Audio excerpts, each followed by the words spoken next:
हाँ जी, good morning to all.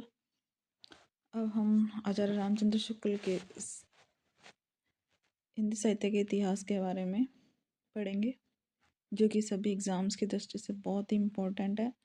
संशोधित और प्रवर्धित संस्करण के संबंध में दो बातें। तो देखिए, कई संस्करणों के उपरांत इस पुस्तक के परिमार्जन का पहला अवसर मिला। इसमें कुछ आवश्यक संशोधन के अतिरिक्त बहुत सी बातें बढ़ानी पड़ी।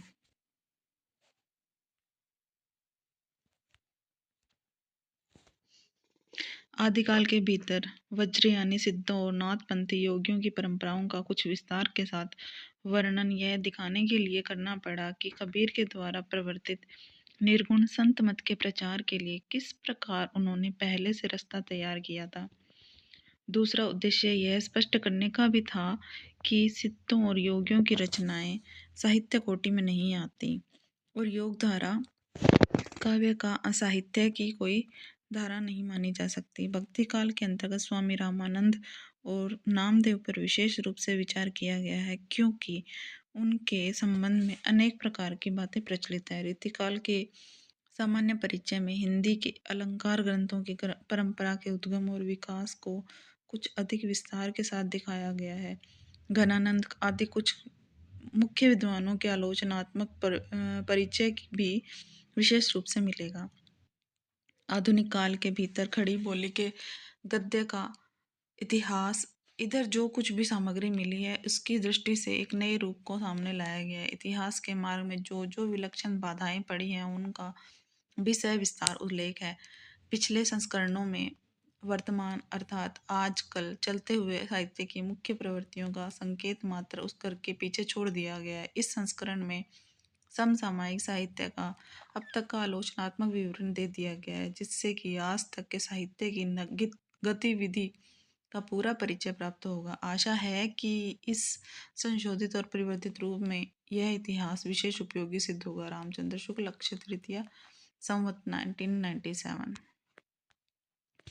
देखिए, अब हम पढ़ेंगे इसके काल विभाग।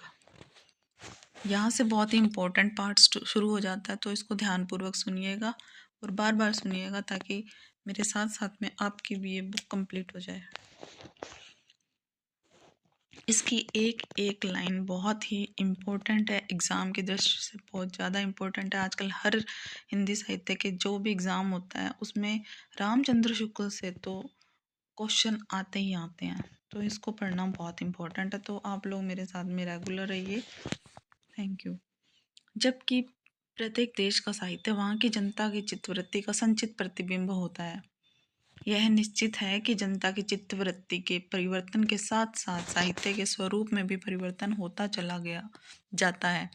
आदि से अंत तक इन चित्तवृत्तियों की परंपरा को परखते हुए साहित्य परंपरा के साथ उनका सामंजस्य दिखाना ही साहित्य का इतिहास कहलाता है।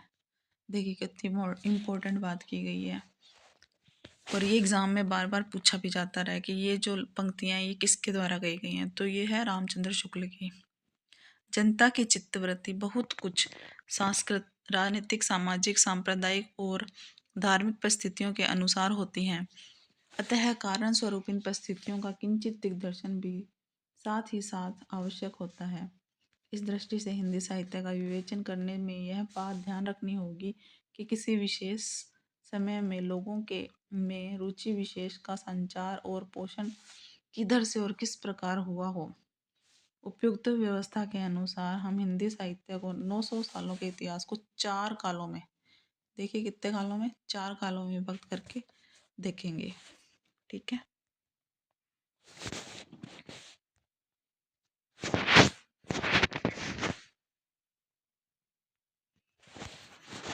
पहला है आदिकाल। आदिकाल को इन्होंने वीर गाथा काल भी कहा है। 1050 से 1375 तक का काल आदिकाल कहलाता है। पूर्व मध्यकाल, पूर्व मध्यकाल जो है 1375 से 1700 तक का। फिर है उत्तर मध्यकाल, जिसे कि इन्होंने पूर्व मध्यकाल को इन्होंने भक्ति काल का नाम दिया और रीतिकाल का नाम दिया इन्होंने उत्तर मध्यकाल को, जो कि 1700 से 1900 तक का है। आधुनिक काल, गद्य काल या संवत 1900 से 1984। देखिए ये जो चारों कालों का टाइम है ये बहुत इम्पोर्टेंट है, इनको अच्छे से दिमाग में रख लीजिएगा। वीरगाथा काल 1050 से 1375, भक्ति काल 1375 से 1700, रीतिकाल 1700 से 1900 और गद्य काल 1900 से 1984। ठीक है। यद्यपि इन कालों की रचनाओं की विशेष प्रवृत्ति के अनुसार है, अनुसार ही इसका नामकरण भी किया गया है। क्योंकि पहले इन्होंने कहा था कि जितनी ज़्यादा, जैसे जिस काल में भी जो बुक्स ज़्यादा मिली हैं जिस प्रवृत्ति की, उस काल को उसी उतनी बुक की संख्या के हिसाब से उस काल का नामकरण कर दिया गया है। उसी प्रवृत्ति की जो भी, जिस प्रवृत्ति की बुक मिली है उस प्रवृत्ति की बुक्स की काउंटिंग की गई, जितनी प्रवृत्ति की बुक्स ज़्यादा थी उस काल को वही नाम दे दिया गया है। पर यह न समझना चाहिए कि विशेष काल में और प्रकार की रचनाएं होती ही नहीं थी। अब ये नहीं समझना चाहिए कि भी अगर आदिकाल चल रहा था, अभी वीर कथा काल चल रहा था, तो उस टाइम में भक्ति की कोई रचना नहीं हो रही थी, ऐसा नहीं समझना चाहिए। क्योंकि सीमाएं बंदी नहीं होती हैं, कोई कुछ भी लिख सकता है। ठीक है। जैसे भक्ति काल या रीतिकाल को ले, उसमें वीर रस के अनेक काव्य मिलेंगे, जिसमें कि वीर राजाओं की प्रशंसा उसी ढंग से होगी जिस ढंग से वीर गाथा काल में हुआ करती थी। अतः प्रत्येक काल का वर्णन इस प्रणाली पर किया जाएगा कि पहले तो उक्त काल की विशेष प्रवृत्ति सूचक उन रचनाओं का वर्णन होगा जो उस काल के लक्षण के अंतर्गत होंगे। पीछे संक्षेप में उनके अतिरिक्त और प्रकार के ध्यान देने योग्य रचनाओं का उल्लेख भी होगा। तो अब रामचंद्र शुक्ल ने अपने आदिकाल को क्या, अपने हिंदी साहित्य के इतिहास काल को प्रकरण में विभाजित किया है। तो हम इसका प्रकरण 1 देखेंगे। आदिकाल का प्रकरण 1 क्या है, इन्होंने क्या कहा है इसमें देखते हैं। प्राकृत की अंतिम अपभ्रंश अवस्था से ही हिंदी साहित्य का आविर्भाव माना जाता है। देखिए ये क्या कह रहे हैं कि प्राकृत की जो अंतिम अपभ्रंश की अवस्था थी, अपभ्रंश की अंतिम अवस्था ही जो थी हिंदी साहित्य के आविर्भाव का कारण माना जाता है। उस समय गाथा कहने से प्राकृत का बोध होता था, और वैसे ही दोहा या दूहा कहने से अपभ्रंश या प्रचलित काव्य भाषा का पद्य समझा जाता था। अपभ्रंश या प्राकृताभास हिंदी के पद्यों का सबसे पुराना पता तांत्रिक और योग मार्गी बोधों की सांप्रदायिक रचनाओं के भीतर विक्रम की 7वीं शताब्दी से के अंतिम चरण में लगता है। अब ये बहुत इंपॉर्टेंट है, ये देखिए। भोज और मुंज के समय में संवत 1050 के लगभग तो ऐसी अपभ्रंश या पुरानी हिंदी का पूरा प्रचार शुद्ध साहित्य या काव्य रचनाओं में भी पाया जाता है। तो अब अगर ये पूछा जाए कि आदिकाल का प्रारंभ किन की रचनाओं से हुआ, तो भोज और मुंज की रचनाओं से के टाइम से, भोज और मुंज के समय से हुआ है। लगभग ऐसी अपभ्रंश या पुरानी हिंदी का पूरा प्रचार शुद्ध साहित्य या काव्य रचनाओं से भी पाया जाता है। अतः हिंदी साहित्य का आदिकाल 1050 से लेकर 1375 तक महाराजा भोज के समय से लेकर ये हमीद देव के समय के कुछ पीछे तक माना जा रहा है। ये देखिए, भोज के समय से हमीर देव के समय तक के कुछ पीछे तक माना जा रहा है। तो 1050 से लेकर 1375 तक महाराजा भोज के समय से लेकर हमीर देव के समय के कुछ पीछे तक माना जाता है। यद्यपि जनश्रुति इस काल का आरंभ और पीछे ले जाती है। अब लोगों की सुनी सुनाई बातें अगर देखें तो ये और भी पीछे ले जाती है। यह संवत 770 में भोज के पूर्व पुरुष राजा मान के सभासद पुष्य नामक किसी बंदी जन का दोहों में एक अलंकार ग्रंथ लिखना बताती है, जो कि शिव सरोज में इसका वर्णन भी किया गया है, पर इसका कोई प्रमाण उपलब्ध नहीं है। अब ये पुष्य नाम का बंदी जन है कोई, और वो दूसरा था। राजा मान के सभासद है। ये पुष्य नाम का बंदी जिनका दोहों में एक अलंकार ग्रंथ लिखना बताती है 770 संवत में। आदिकाल की इस दीर्घ परंपरा के बीच प्रथम 150 वर्ष के भीतर तो रचना की किसी विशेष प्रवृत्ति का निश्चय नहीं होता। धर्म, नीति, श्रृंगार, ये देखिए,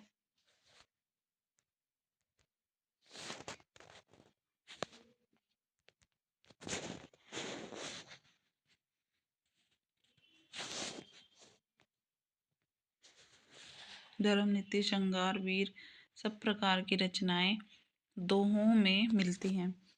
इस अनिर्दिष्ट लोक प्रवृत्ति के उपरांत जब से मुसलमानों की चढ़ाइयों का प्रारंभ होता है, तब से हम हिंदी साहित्य की प्रवृत्ति एक विशेष रूप में बनती हुई पाते हैं। राजाश्रित कवि और चारण जिस प्रकार नीति, श्रृंगार आदि के फुटकल दोहे राजसभाओं में सुनाया करते थे, उसी प्रकार अपने आश्रयदाता राजाओं के पराक्रमपूर्ण चरित्रों और गाथाओं का वर्णन भी किया करते थे। यही प्रबंध परंपरा रासों के नाम से पाई जाती है, जिसे लक्ष्य करके इस काल को हमने वीर गाथा काल कहा है। देखिए, इसमें साफ साफ ये वाली बात कही गई है कि उस टाइम में क्या होता था, जो राजश्रित कवि थे, चारण थे, और जिस प्रकार के नीति ग्रंथ लिखते थे, वो श्रृंगार के जो फुटकल दोहे लिखते थे, राजसभाओं में सुनाया करते थे, उस समय अपने आश्रयदाताओं के पराक्रम को और चरित्रों के गाथाओं का गान भी करते थे। तो यही प्रबंध परंपरा जो थी, वही रासों के नाम से पाई जाती है, और जिसे लक्ष्य करके हम वीर गाथा काल भी कह सकते हैं। दूसरी बात है इस आदिकाल के संबंध में ध्यान देने की, ये है कि इस काल की जो साहित्यिक सामग्री प्राप्त हुई है, उसमें कुछ तो असंदिग्ध है और कुछ क्या है, संदिग्ध है। असंदिग्ध सामग्री जो कुछ भी प्राप्त हुई है, उसकी भाषा अपभ्रंश अर्थात प्राकृताभास, प्राकृत की रूढ़ियों, प्राकृताभास हिंदी है। इस अपभ्रंश या प्राकृताभास हिंदी का अभिप्राय यह है कि उस समय की ठीक बोलचाल की भाषा नहीं थी। अब देखो, जो ये हिंदी है, उस टाइम की प्राकृताभास की हिंदी नहीं थी, जो बोलचाल की भाषा नहीं थी। ठीक है, प्राकृताभास हिंदी का अभिप्राय यह है कि उस समय की ठीक बोलचाल की भाषा नहीं थी, जिस समय इनकी रचनाएं मिलती हैं। यह उस समय के कवियों की भाषा है। कवियों ने काव्य परंपरा के अनुसार साहित्यिक प्राकृत के पुराने शब्द तो लिए ही हैं, जैसे पीछे की हिंदी में तत्सम संस्कृत शब्द लिए जाने लगे। विभक्तियों, कारक चिन्ह और क्रियाओं के रूप में आदि भी बहुत कुछ अपने समय से कई सौ वर्ष पुराने रखे हैं। बोलचाल की भाषा घिस घिसा कर बिल्कुल जिस रूप में आ गई थी, वह सारा ही वही रूप न लेकर कवि और चारण आदि भाषा का बहुत कुछ वह रूप व्यवहार में लाते थे, जो उनसे कई सौ वर्ष पहले की कवि परंपरा रखती चली आती थी। अपभ्रंश के जो नमूने हमें पद्यों में मिलते हैं, वे उस काव्य भाषा के हैं जो अपने पुरानेपन के कारण बोलने की भाषा से कुछ अलग बहुत दिनों तक आदिकाल के अंत क्या उसके कुछ पीछे की पोथियों में चलती रही। विक्रम की 14वीं शताब्दी के मध्य में एक तो पुरानी परंपरा के कोई कवि संभवतः शारंगधर हमीर की वीरता का वर्णन ऐसी भाषा में कर रहे थे। चलिए वीर हमीर पावर मेणी कंपई दिगमग पा आधार धूली सुर रह अच्छही। दूसरी ओर खुसरो मियाँ दिल्ली में बैठे ऐसी बोलचाल की भाषा में पहेलियां और मस्करियां कर रहे थे। एक नार ने अचरज किया, सांप मार के पिंजरे में दिया। इस प्रकार 15वीं शताब्दी में एक और तो विद्यापति बोलचाल की मैथिली के अतिरिक्त इस प्रकार की प्राकृताभास पुरानी काव्य भाषा भी बनते रहे। अब देखिए, सब अलग अलग तरीके की भाषाओं का प्रयोग कर रहे हैं। यहाँ पे शारंगधर की वीरता का वर्णन किया जा रहा है। चलिए शारंगधर ने हमीर की वीरता का वर्णन किया है। यहाँ पर खुसरो जो है दिल्ली में बैठे हैं, आम बोलचाल की भाषा को में पहेलियाँ और मुकरियाँ कर रहे हैं। और इधर ही 15वीं शताब्दी के अंदर ही विद्यापति ने वहीं की बोलचाल की भाषा जो मैथिली थी, उसके अतिरिक्त भी अन्य प्राकृत भाषा पुरानी काव्य भाषा में भी कुछ रचनाओं की रचना की है। बालचंद बिज्जावई भाषा दूहु नहीं घग दुज्जंद हासा। और दूसरी ओर कबीर अपनी अटपटी वाणी इस बोली में सुना रहे थे। अगिन जो लागी नीर में कंदो जलिया झारी, उत्तर दक्षिण के पंडिता रहे विचारी विचारी। सारांश ये है कि अपभ्रंश की यह परंपरा विक्रम की 15वीं शताब्दी के मध्य तक चलती रही। एक ही कवि विद्यापति ने दो प्रकार की भाषा का व्यवहार किया, पुरानी अपभ्रंश का और बोलचाल की देसाई भाषा का। अतः इन दोनों भाषाओं में का भेद जो है विद्यापति ने स्पष्ट रूप से सूचित किया है। देसिल बहना सबचर मिट्ठा ते तेसन जपो वट्ठा। यहाँ विद्यापति जो है देसी भाषा का प्रयोग कर रहे हैं, अर्थात देसी भाषा हम सबको अच्छी लगती है। इन्होंने कहा है देसिल बहना सब जग मिट्ठा। देसी भाषा तो है भाई, सबको अच्छी लगती है। ते तेसन जपो वट्ठा, इससे वैसे ही अपभ्रंश जैसे इसे वैसे ही लीजिए जैसे कि मैं अपभ्रंश को कहता हूँ। मतलब कि अपभ्रंश में जो रचनाएं की जा रही हैं, आप लोग अपभ्रंश की रचनाओं को जितना सुनना चाह रहे हो उतना ही आपको देसी भाषा की भी रचना को सुनना चाहिए, ये कहना चाह रहे हैं इसमें। विद्यापति ने अपभ्रंश से अलग भिन्न प्रचलित बोलचाल की भाषा को देसी भाषा कहा है। अतः हम भी इस अर्थ में इस शब्द का प्रयोग कहीं कहीं आवश्यकता अनुसार करेंगे। इसका देशी भाषा शब्द का प्रयोग करेंगे, क्योंकि देखो विद्यापति ने अपभ्रंश से अलग प्रचलित बोलचाल की भाषा को देसी भाषा कहा है। अगर बोलचाल की भाषा देसी भाषा हो सकती तो हम भी फिर, अगर उसने विद्यापति ने कह दिया तो हम क्यों नहीं कर सकते। तो यहाँ पर देसी भाषा शब्द का बार बार हम भी कहीं ना कहीं आवश्यकता के अनुसार प्रयोग करेंगे। ये बात कह रहे हैं रामचंद्र शुक्ल। इस आदिकाल के प्रकरण में पहले हम अपभ्रंश की रचनाओं को संक्षिप्त उल्लेख करेंगे और फिर देशी भाषाओं की रचनाओं का वर्णन भी करेंगे। तो अब रामचंद्र शुक्ल जी कह रहे हैं कि पहले तो हम लोग क्या करेंगे, अपभ्रंश की रचनाओं का उल्लेख करेंगे, फिर बाद में हम देखते हैं कि देशी भाषाओं की रचनाएं कौन सी थी। ये हमारा प्रकरण 1 कंप्लीट हो गया है। हम प्रकरण 2 भी कंप्लीट कर ही लेते हैं।